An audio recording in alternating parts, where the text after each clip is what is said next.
Hi everybody. Today we're going to talk about problems 3 and 4 out of quiz 8. And the key is actually the formula. That is n is equal to z, and I'm going to put the subscript alpha over 2. We'll talk about y in a second. Times sigma all over capital E, the whole thing squared. Okay?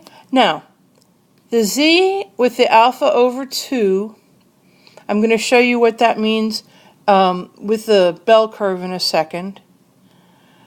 The sigma is your population standard deviation, and the E can be expressed as a margin of error or using the phrase within. Either one of those points to that value.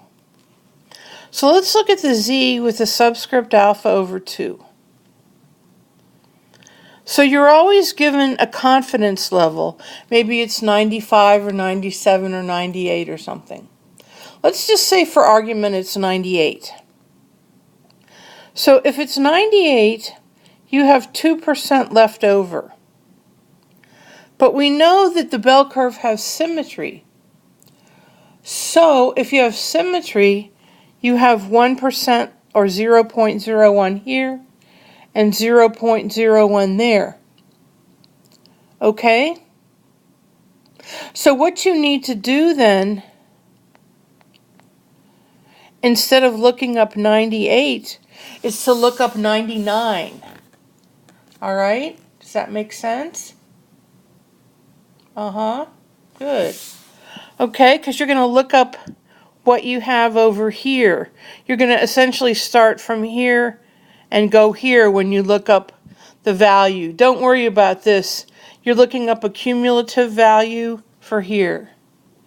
Okay? And that's where people get into trouble. So let's try problem 3. And in this one, we're looking at a quality control process. The population standard deviation is known to be 0.06 ounces, so we know that sigma is 0.06. The confidence level is 97%, and our margin of error, that's going to be E, is 0.02. And we need to find out how large of a sample we need to get. Okay? So we have our puzzle pieces. Let's take a look at our 97. So essentially what we're doing is saying, all right, 1 minus alpha over 2 is equal to 0.97. I'm just turning that into a decimal. Okay? So if I take 97.97, I have 3% left over. Right? 1 minus 0.97. 1 minus, let's write this down.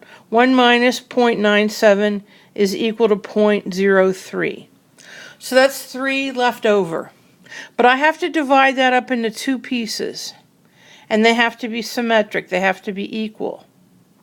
So I have 0.15 over here and 0.015 over here. So the value I need to look up is actually going to be 0.985. Okay? It's going to be 1 minus 0.015, and that's going to give me 0.985, or 9850 if you prefer. Well, when you look in the middle where the probabilities live, you're actually going to find your z at 2.17. Aha. And that's what you're going to put into your formula. Okay? But you have all the rest of the pieces to your formula, so let's start putting the whole thing together.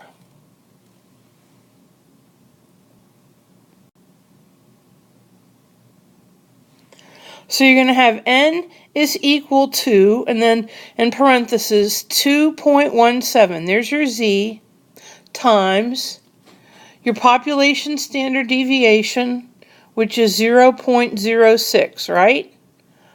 all over your margin of error, which was 0.02. You're going to close your parentheses and square the whole thing. Okay? And I broke this down into little pieces. I have 0.1302 in the roof, over 0.02 in the basement. I'm going to square the whole thing. And when I do a little more number crunching, I get 6.51, the quantity squared. When I do that out, I get 42.38. Now this value always has to be an integer because it's the number, a count of how many. And you always have to round up. You always, always, always round up. So you're going to round up to 43. So your answer is n equal to 43. Okay? Good. All right.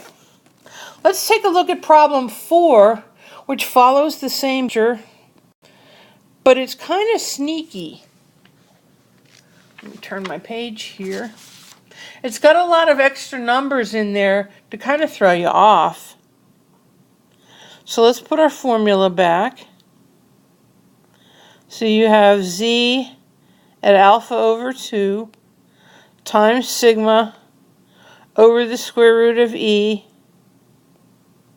and you're going to square that whole thing.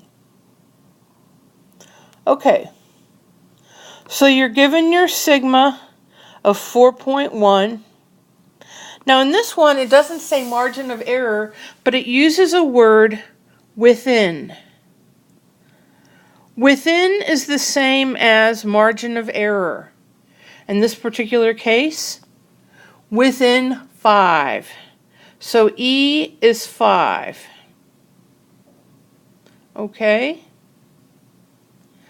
Then your Z, so you want 95% confidence. So you're going to take 1 minus 0.95, and that gives you 5%, or 0.05. And you'll take 1 minus 0.05 over 2, and that's going to give you 0.9750. But that's one of our very favorites, and we know that it has an exact hit there. It's 1.96. Okay, great. So now we have all our pieces. Let's start putting them together.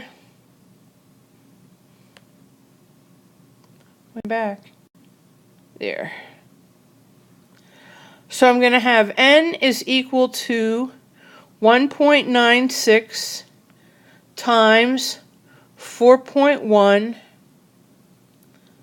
all over 5, and I'm going to square the whole thing. So I'm going to again do a little bit of interim magic. I'll have 8.036 all over 5, and I'll square the whole thing. And this is going to give me 1.6072 squared, or 2.583. All right, here again, we always have to round up. So this is going to be equal to 3. Okay? All right, hope this helps. Let me know if you need anything more.